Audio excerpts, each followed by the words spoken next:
made you want to do the Veal Brothers stories from the first time you heard about it? I heard about the Veal Brothers stories when we did that story a year ago. I remember one of the brothers being killed initially, and then I remember the other two being killed just a few days later, so within a week. And I said, can you imagine all of your children at one time in 1 week being taken away from you? We got a baby. This your big daddy. You feel like your life is ripped apart. You feel like your soul is torn into several pieces. We ask that you be with us in this service, Lord, that you would strengthen this family, Lord, my family, that you'll hold us up, Lord. And we thank you for being nice. It was just such a senseless ambush. They loved their family, and their family loved them dearly. But I wanted people to see that, no, these were three brothers with three family members here with them, their father included and their aunt and uncle, who adored them, who absolutely loved them. They were each other's best friends. We would not give up, we would not stop. A barrage of bullets. There's been a lot of violence in the city of New Orleans. They were young men who had futures, one who had a baby that had recently come. I see you, boy. This is who you gonna rely on if something ever happened to me, man.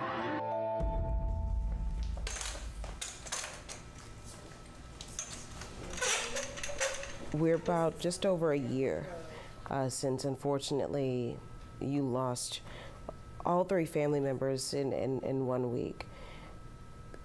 A year later, we're sitting here and we have you all in silhouettes. Because are you still living in some sort of fear? Or are you still kind of feeling like that you're in danger because this case hasn't been solved? Definitely. To know that whoever the perpetrators are still walking around doing whatever, for us to just come out and talk openly about it, it's kind of, you know, it's kind of frightening for us because we don't know what's going on. We don't know who these people are. I mean, I have good days, and then some days I just can't come out the house. You know, so of course I know that the kids are supposed to bury the parents. You're not supposed to bury your kids. Can you take me back to that unfortunate day when you learned of the shootings?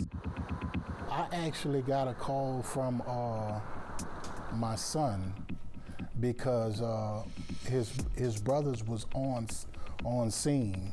I guess they just was crazy about what had happened. Brian Veal was shot and killed February 13th at Loyola and Washington in Central City. He told me that police let his brother bleed out on the street and they wouldn't help him, and you know, he was in hysterical, but he was in jail.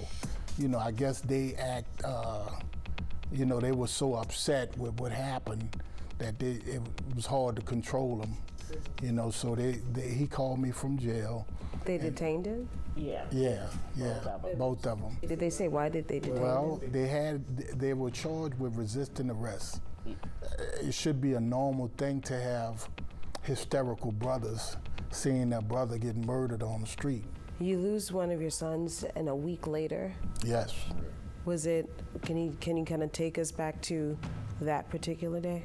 Earlier that day, my brother had gone up there to talk to his other two sons and the mother about getting everything finalized to bury Brian. They went to the bank to retrieve the money that I just sent at the ATM, and then they went to McDonald's, and on their way back home to feed their mom and themselves, they were murdered. They were ambushed. The reports were that they jumped out of bushes and behind cars and stuff, you know, and just started shooting them.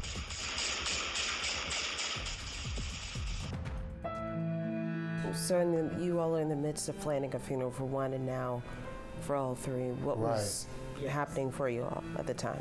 We were like spinning out of control. We didn't know what to do. We just said, okay, we need to stop and just take a minute and get this done. And I was just trying to handle it. I would call my brother. My sister was taking care of everything. I just didn't know what to do. How were you able to put yourself in that mindset too? Because you also just lost all three of your nephews. It had to be done. I didn't have time to think about myself. It had to be done. They had to be laid to rest. I just want to debunk the whole idea about, you know, African American men not taking care of their kids and that whole thing. Despite divorce, my brother did above and beyond. Above and beyond. It was just a normal thing for him to do what he did, even though they weren't living with him and that type of thing. It was normal. So, you know, there was always that love. Those boys were loved. They were not street kids. They were not castaways. They were not in that realm.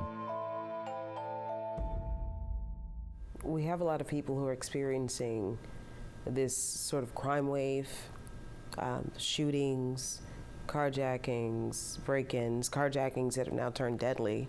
Right. Yes. So I guess some people are asking, what's really left for me here? You know, is it safe for me to live here? Should I go to another parish? What do you think needs to happen in order for people to feel safe living in New Orleans? Our elected officials need to step up and take control of our city. They've just left our city if it's not a certain area, and it's like we don't matter. But we actually matter. I mean, tourism is not the only thing for a city. That's not the only thing. When your citizens and everything start pulling out, and federal dollars will definitely be gone as well, then what?